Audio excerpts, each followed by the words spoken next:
দু এক সপ্তাহ অথবা সাম্প্রতিক সময়ে কবরস্থানে গিয়েছেন আপনি? যাওয়ার সুযোগ হয়েছে নিশ্চয়ই আপনার। কবরস্থানে গেলে অনেক সময় কিন্তু দাফনের আগ মুহূর্তে লাইনে অথবা ভিড়ের কারণে দাঁড়িয়ে থাকতে হয়। সে সময় কিন্তু শিশু থেকে বৃদ্ধ অনেক মানুষ থাকেন। সে সময় আবার একটা বিষয় ভীষণ মনে পড়ে যে এই যে এত মানুষ, আমরা মনে হয় সবাই লাইনে দাঁড়িয়ে আছি। এই লাইন থেকে কে আগে কে পরে যাবেন এটা কিন্তু কেউ বলতে পারে না। যার যখন ডাক আসবে সে তখন চলে যাবে। আমাদের মধ্যে এরকম অনেকেই আছেন, তাদের কারো বাবা নেই, কারো মা নেই, কারো ভাই নেই, কারো বোন নেই, সেই কবরে কিন্তু শায়িত আছেন। এখন এরকম খবর যদি তারা কেউ শোনেন যে তাদের সেই প্রিয়জনের লাশ কবর থেকে চুরি হয়ে গেছে, তাদের সেই কঙ্কালটা কবরস্থান থেকে চুরি করে নিয়ে গেছেন দুষ্কৃতিকারীরা, তখন কেমন লাগবে?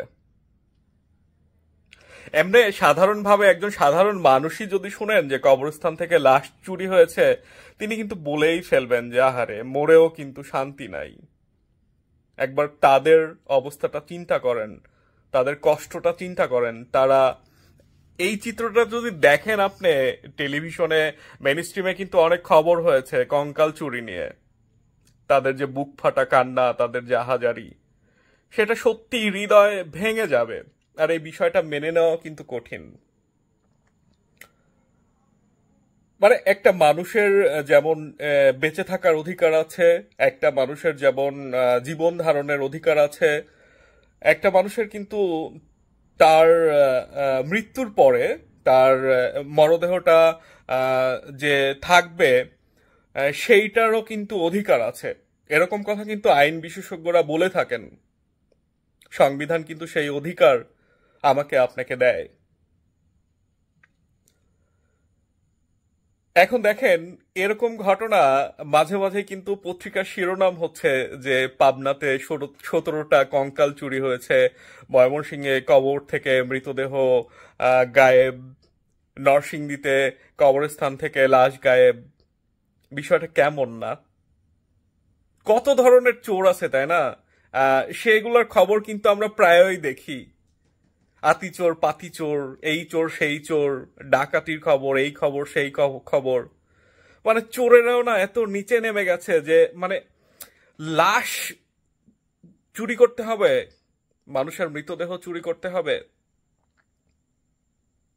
এটা মেনে নেওয়া যায় না। আসলে এটা খুবই কষ্টের। আসলে মানে তাদের কষ্টের তীব্রতা আরো বেশি যাদের সাথে এরকম, যে সকল পরিবারের সাথে এরকম ঘটনা ঘটেছে। তা আমি বিষয়টা নিয়ে একটু সার্চ করতেছিলাম, তো দেখলাম মেইন স্ট্রিমে অনেক এটা নিয়ে খবর হয়েছে। মূলধারার গণমাধ্যমে কিন্তু বিভিন্ন তথ্যসূত্র থেকে এই খবরগুলো নিশ্চিত করেছে। আপনি হয়তো জেনে থাকবেন যে ইতিমধ্যে গত মাসেই সম্ভবত হাইকোর্ট থেকে একটা রুলও কিন্তু এই বিষয়ে জারি করা হয়েছে যে হচ্ছে কবরস্থান থেকে মৃতদেহ চুরি রোধে এবং মৃতদেহ সংরক্ষণে কেন ব্যবস্থা নেওয়া হবে না।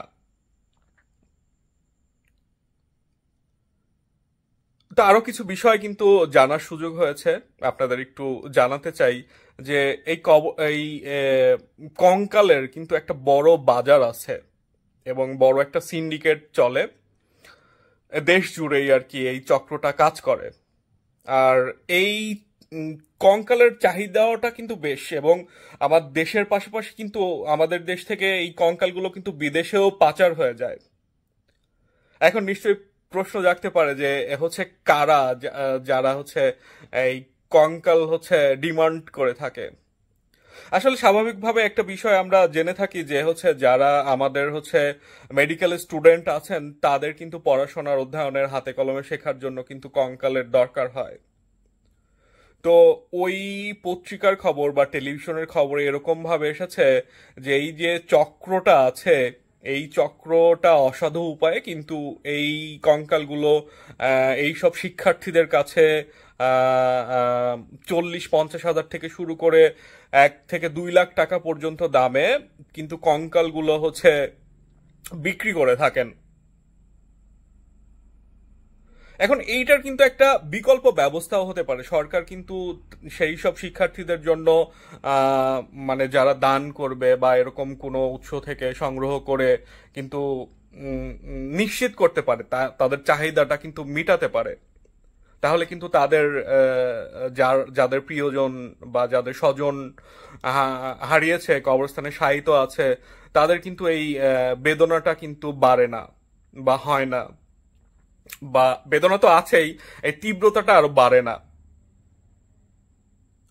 মানে একটা একটা বিষয় চিন্তা করে দেখেন যে কবরস্থানের ভিতর থেকে রাতের অন্ধকারে, হ্যাঁ, এসে কবরের খুঁড়ে কঙ্কাল চুরি করে নিয়ে যাচ্ছে। এটা কিন্তু কোনো সাধারণ বিষয় নয়। আপনি কিন্তু কোনো একটা সাধারণ জিনিস কিন্তু ওনারা দেখেন চুরি করতেছে না, ওরা মানুষ হয়ে আরেকটা মানুষের মৃতদেহ আহ চুরি করে নিয়ে যাচ্ছে বা হাড়গোড় নিয়ে যাচ্ছে। আবার যে মৃতদেহের সাথে মাংস বা এই ধরনের কোনো কিছু আছে, সেগুলো নিয়ে গিয়ে তারা এক ধরনের কেমিক্যাল দিয়ে সেইটা পচিয়ে কিন্তু সেখান থেকে হাড়গোড় বের করে উম, কঙ্কাল হিসাবে বিক্রি করছে।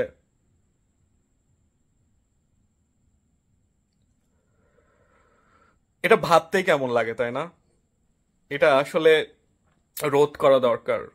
সেইটা হচ্ছে যে কোনোভাবেই হোক, আইন শৃঙ্খলা রক্ষাকারী বাহিনী কিন্তু আহ, কাজ করতেছে। তারা কিন্তু হচ্ছে ইতিমধ্যে গ্রেপ্তারও করেছে, আমরা কিন্তু জানতে পেরেছি। আরেকটা বিষয় দেখেন, যারা আবার এই কাজের সাথে সম্পৃক্ত আছে তারা কিন্তু আবার জামিন নিয়ে এসে আবার এই একই কাজ করছে, এরকম তথ্যও কিন্তু আমরা দেখেছি। তো সরকারের তো অবশ্যই এই বিষয়টাতে দৃষ্টি দেওয়া দরকার। পাশাপাশি আমরা সামাজিকভাবেও কিন্তু একটু সচেতনতা তৈরি করতে পারি।